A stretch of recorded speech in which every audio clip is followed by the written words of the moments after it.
你是不是经常做事没动力、没热情、专注力跟不上，还常常莫名其妙的焦虑，立了无数个目标，却总是3分钟热度，陷入拖延、自责、更加拖延的死循环？其实呢，这是现代人的普遍困扰，根源就是你大脑里的关键化学物质 dose 紊乱了。这里的 dose 分别代表多巴胺、催产素、血清素和内啡肽，它们正是调控我们动力、情绪、专注力的大脑开关。如果你想让大脑保持高效、悠然自得的状态，那么这本书 Dose Effect 你一定不要错过。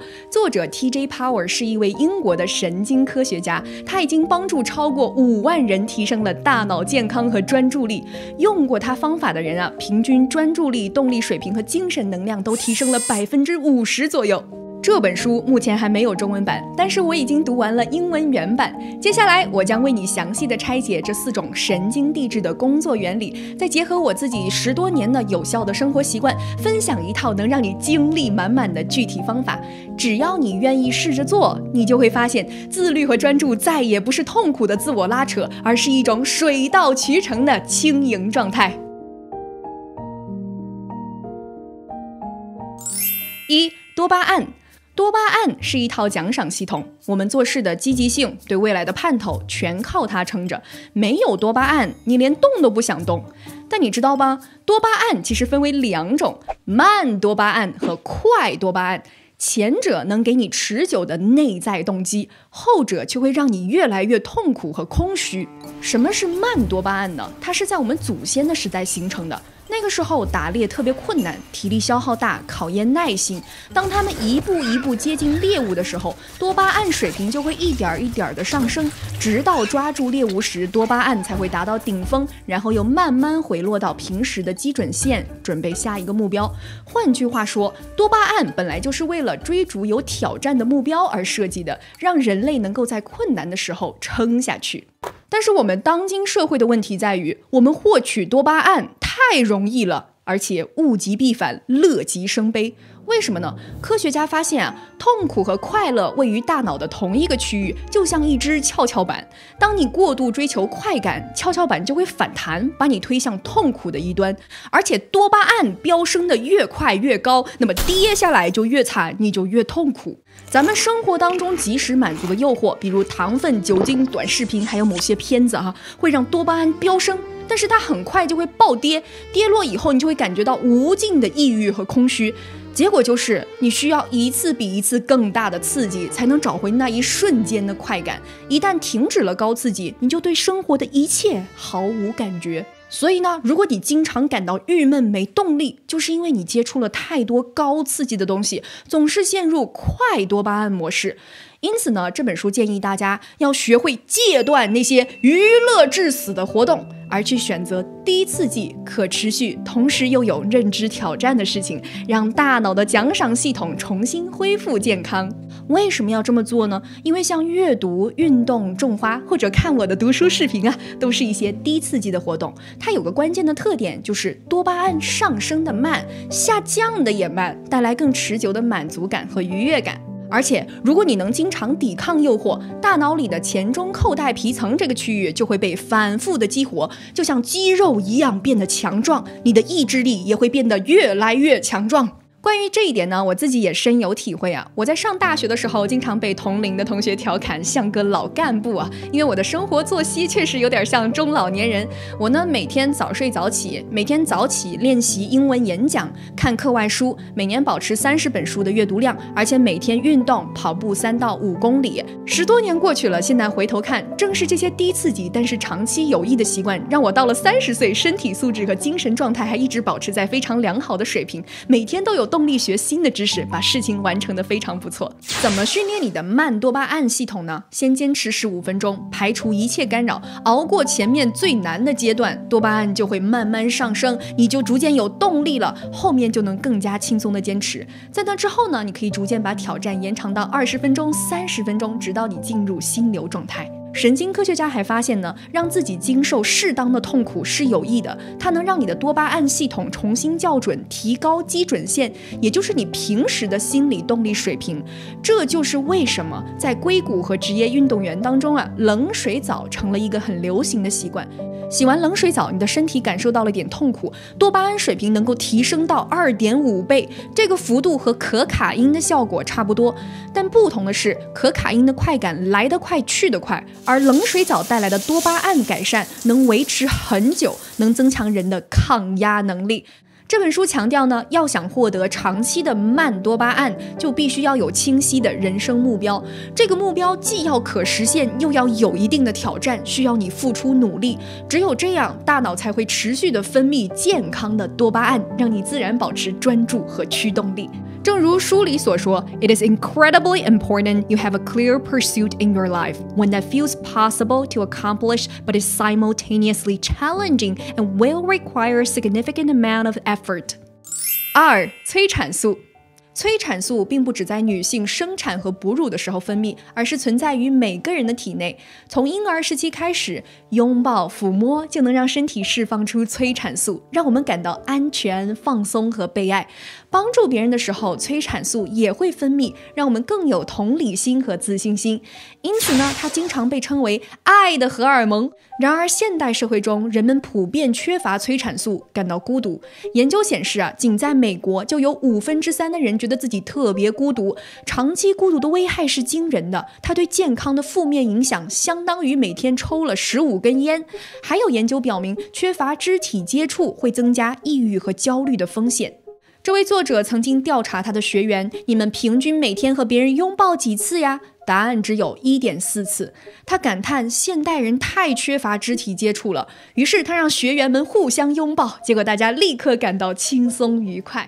如果你经常感觉到不自信、社恐、孤独，这往往和催产素水平偏低有关。要想改善这种状态，你就要主动创造一些和别人接触的机会。如果你有亲密伴侣呢，可以通过拥抱、亲吻、握手、按摩增加肢体接触。如果你是单身，也同样有办法和朋友握手、拥抱、陪伴家人、多做志愿者、给陌生人一个微笑、摸一摸宠物，都能带来积极的催产素效果。你今天抱抱了吗？没有，那我们来个虚拟抱抱。3. 血清素。你有没有这样的情况？早上醒了像没睡过一样，脑袋昏昏沉沉，像裹了一层东西，做事提不起劲儿，一点小事就烦躁和焦虑。如果你中了一大半，不是你心态差，而是你体内的血清素水平可能太低了。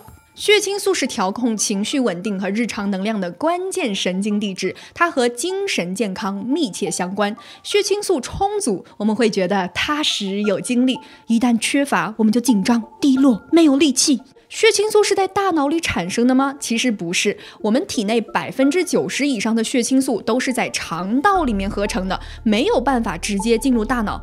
但它为什么能影响我们大脑的情绪呢？关键就在于肠脑轴。肠道会通过迷走神经把自己的状态信号传给大脑。简单来说你肠道舒服健康，你传给大脑的就是积极信号；你肠道紊乱了，大脑收到的就是负面信号。同样呢，如果你心情不好，你的肠胃也会出问题。所以肠道被医生们称为人的第2大脑，你的生理状态和你的情绪状态是息息相关的。为什么现代人总是缺血清素呢？根源就在于不良的生活方式，长期不接触大自然，不晒太阳，吃得不健康，睡不好觉，这些习惯都在毁灭血清素。要想改善其实不难，从身边简单的调理入手。先说说最容易做到的，多出门晒太阳。现在的人整天待在室内，生物钟早就紊乱了，人也越来越提不起劲儿。但阳光恰恰是调节生物钟的关键，不仅能帮你睡得更好，免疫力更强，还能直接促进血清素的分泌，让你白天很有精神。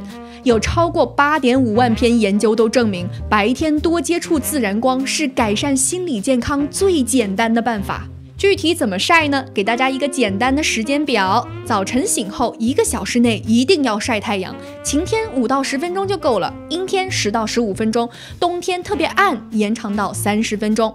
吃午饭的时候出门晒15到20分钟，可以有效避免下午犯困。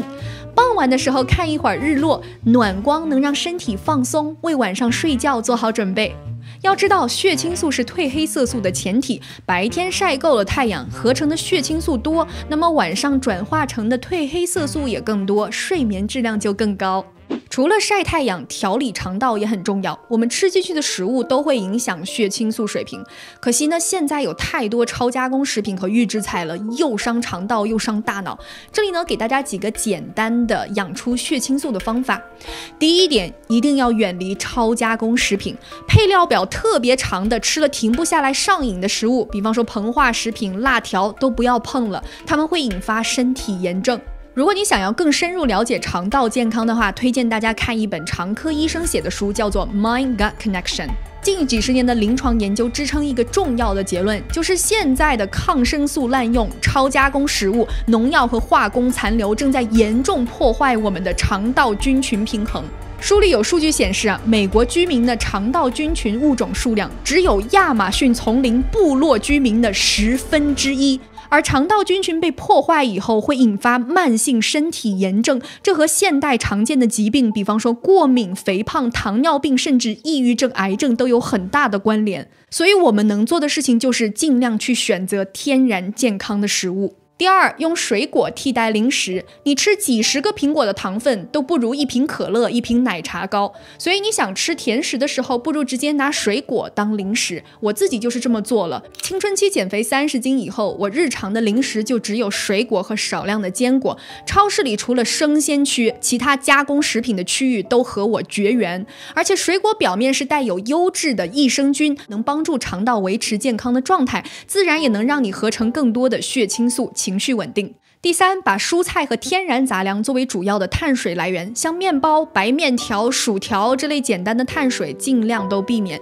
它们几乎没有什么纤维，营养也都被现代加工剔除掉了，所以你吃了之后血糖会骤升骤降，很快就没有力气。不如换为番薯、山药、西葫芦、茄子、胡萝卜、西兰花、豆类这些富含纤维的复合碳水，它们能让营养慢慢的释放，帮助你维持更久的能量水平。第四，增加蛋白质的摄入。蛋白质不仅能帮助你维持饱腹感，避免吃零食，还能提供合成多巴胺的重要原料酪氨酸。多少蛋白质算够呢？对于大多数健康的成年人，每公斤体重需要0.8克的蛋白质，日常多吃一点鸡蛋、鱼、瘦肉、豆制品就能满足。第五，间歇性进食，也就是8小时之内吃完一天的饭，剩下16个小时不进食。夜间是肠道休息和修复的时间，吃宵夜会让肠道加班，影响它合成血清素，还会扰乱睡眠。第六，注意饮品的选择，水是最基本的，每半个小时就要喝1小杯。如果你本身容易焦虑，最好避免咖啡因。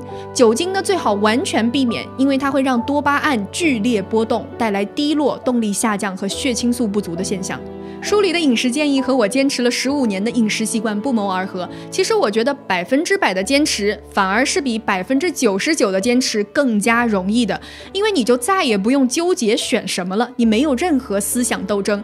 我建议大家把这些简单的生活习惯变成人生的自动挡，这样你就可以把大脑有限的决策资源用在更加重要的事情上，去打磨自己擅长和热爱的技能。4. 内啡肽。内啡肽是大脑中类似于吗啡的物质，核心作用是缓解压力、中和身体疼痛，还能带来平静的愉悦感。比如运动过后浑身通透轻松，泡热水澡时的放松，都是内啡肽在起作用。